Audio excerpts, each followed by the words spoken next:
Hey everybody, Coach Stacy, Lynn here. So today I want to continue some thoughts.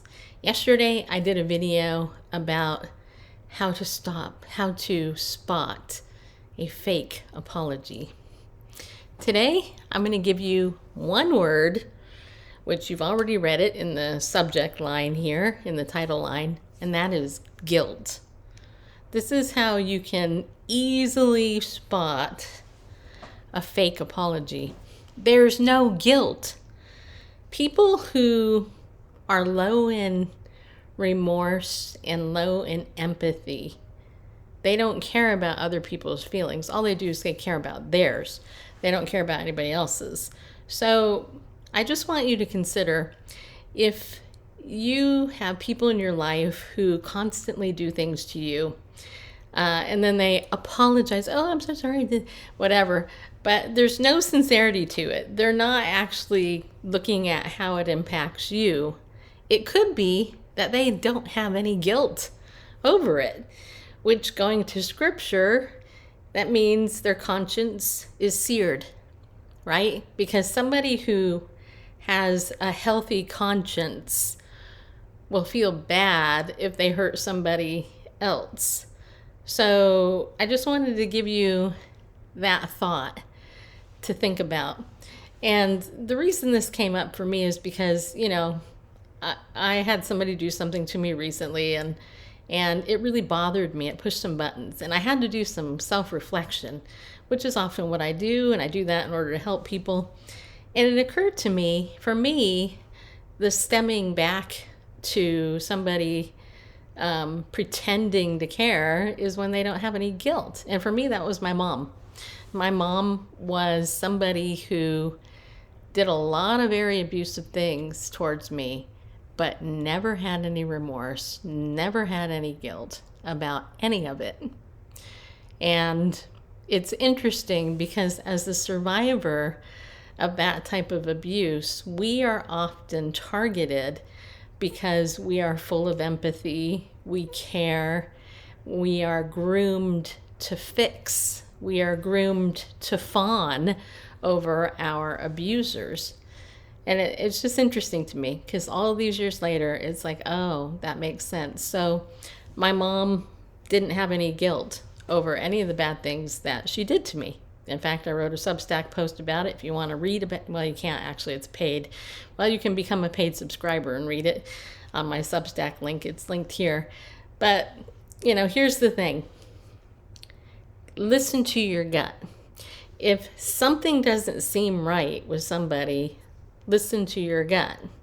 And for me, I'm just grateful that the many experiences that I've had have allowed my understanding to increase and expand as I've gotten older. I know a lot of you are older like I am, and the generation that we came from, a lot of people didn't talk about this stuff. And maybe a lot of you had parents that were similar to mine. They set you up, they blamed you, they did things to you, and they didn't have any guilt over it. I'll just share a couple of the things my mom did to me. I'll never forget this, and some of you might find this benign, but in a list of things, she set me up to be abused. She would leave the house with my brothers, intentionally leave me with the man to abuse me, and she would come back a few hours later, knowing full well what he had done because she had set it up. Believe me, that took me a long time to really wrap my mind around the fact that a mom can do that to somebody. When I was in high school, I had a bike I absolutely loved. I loved this bike. And my mom one day said to me, I'm going to have a garage sale. Do you want to sell your bike? And I said, no, I don't want to sell it. I love my bike. I rode my bike everywhere, even though at that time I had just gotten my driver's license. So she said to me, well, do you mind if I use it so I can exercise with it today? And I said, sure, go ahead. Like, what am I going to say to my mother, right? No, you can't ride my bike when I'm at school. I'm not going to say that. I come home and my bike is gone. I asked where my bike was. And she's like, oh, I sold it. I'm like, I told you I didn't want to sell it. She goes, oh, well, you said I could use it today, so I figured it was in my possession today. I'll do what I want with it. And so she sold it. Yeah, I put up with a lot of garbage like that my whole life.